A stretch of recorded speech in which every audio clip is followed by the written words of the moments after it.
I think you've got a right to meet the guy who's been scaring the hell out of you for the last 5 minutes. My name is Sergeant Peters, and I'm a member of a special police team, the Elevator Vandalism Squad of the New York City Housing Authority Police Department. I'm sorry I had to get that ugly that quickly, but I'm trying to get your attention. That's hard sometimes in the violent world we live in. A long time ago, I told some kid I caught on top of an elevator that I wish I could show him pictures of the ones I didn't catch. Just when I think I've seen it all, it happens again, worse than ever. And it's so stupid, so unnecessary. None of it has to happen. Come on. Let's try it another way. What is an elevator anyway? This is designed for people. And believe it or not, the elevator properly used is the world's safest transportation system. Inside here, the passenger is protected by over 100 different safety systems. Every conceivable emergency has been anticipated. There are emergency exits, emergency lights, braking systems which have backup braking systems. But here's an unbreakable rule. Never, ever attempt to leave a stalled elevator. Press the emergency alarms and wait, no matter how long it takes until help arrives.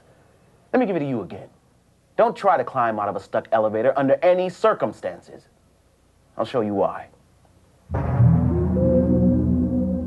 Out here, it's a different world.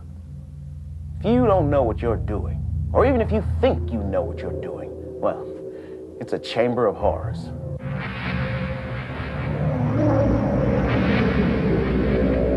The counterweight, the axe that cut off Jerome Green's arm.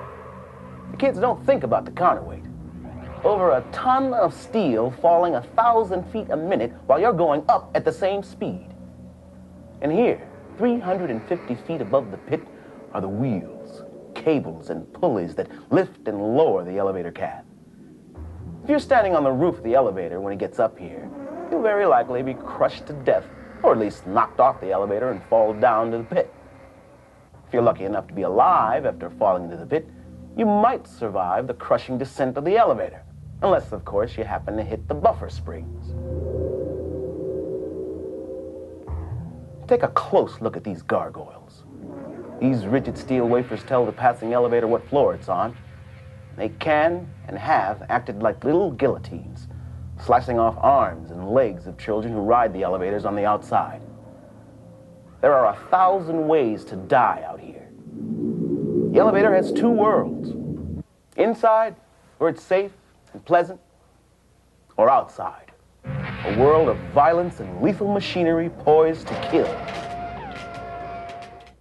Up until now, we've been talking about children in the elevator shaft. That's the big dramatic stuff, brutal and bloody. There's another side to elevator vandalism that can be equally serious. It goes all the way from the inconvenience of walking 30 floors because of a vandalized elevator to yet another kind of death in the afternoon. I'm going to give you a break. Let someone else tell that story. Meet the members of the Tenant Patrol. They park themselves in this lobby every evening. If you want to know what's going on around here, these are the folks to ask. Meet Sam Gardner. He's the Tenant Patrol supervisor. Thank you. To tell the truth, I never thought I'd get a chance to talk to young people about these elevators. You go through life, you think of a lot of things you want to say, but nobody asks. I'm asking. Okay. You see this small window here? Well, it used to be a bigger window, and you could punch it out. Oh, it got punched out a lot of times. But that wasn't the worst of it. The kids would stick their heads through the broken window and, oh my God. It's okay. What he's trying to tell you is that people, kids and adults, have been decapitated that way. You see, they would stick their heads through the open window, and then the elevator would come down and... Thanks, George. So they made the window smaller and put steel matting between the panes. Now there's less chance to get hurt. But some kids have still managed to lose a hand or an arm anyway. That's what makes it incredible. No matter what we do, another generation of kids comes along and try to test the edges, see how far they can go. and get maimed or killed in the process. When does it end? Never. You remember the flood? You tell them. A few months ago, 3 young men, 3 punks, turned the emergency fire hoses into the elevator shaft. It was somebody's idea of fun, but it nearly destroyed this elevator. And all hell broke loose. The electrical systems exploded. And 2 maintenance men were badly hurt. And the elevator, everybody forgets this part, was out of service for 6 weeks. In a 30-story building. You see, when one elevator breaks down, the other one has to carry twice as many people. And if they both go down... Imagine what that means to a heart patient or a person with asthma who lives on a high floor. I think what makes me maddest are these wise guys who think it's some sort of a badge of honor to beat the interlock. In other words, open the elevator doors when they're supposed to be closed. I'm an ex-wise guy. I mean, I thought it was cool to play in the elevator shaft, you know, to beat the system. Until... Remember this guy? This is my kid brother. Man, he was my best friend. I buried him last year. Man, it all starts right here. If you get in there with any other intention rather than to take it to another floor, then you got a damn good chance of getting cut or maimed or killed. Believe me, because I know. One more thing. There's a lot of undramatic vandalism that can add up to a lot of trouble. A simple thing like kicking the door if the elevator is slow in coming can knock the door off the track or disable an elevator for hours. Some people like to tear up the buttons or play with them because they're not working fast enough. The problem is everything is interconnected. You break the button panel and the elevator stops.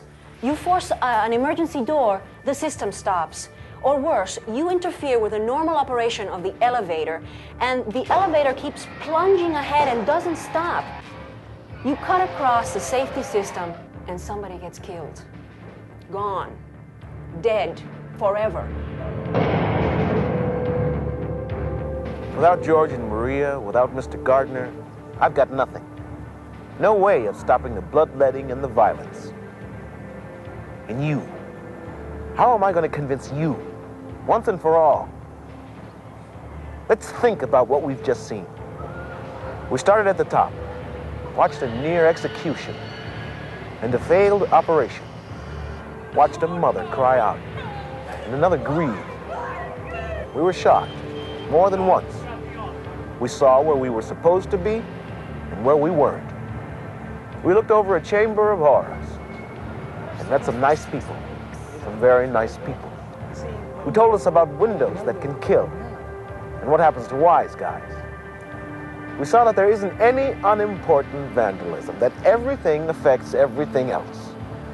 We saw everything under control and out of control. We saw the end and maybe a new beginning. I think that new beginnings start with the truth. And that's what you've just seen here, the unvarnished, brutal truth. I hope to God you listen.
Stay on the line. I need you. Police are coming. They're on their way. I'm getting you an ambulance. Stay on the line.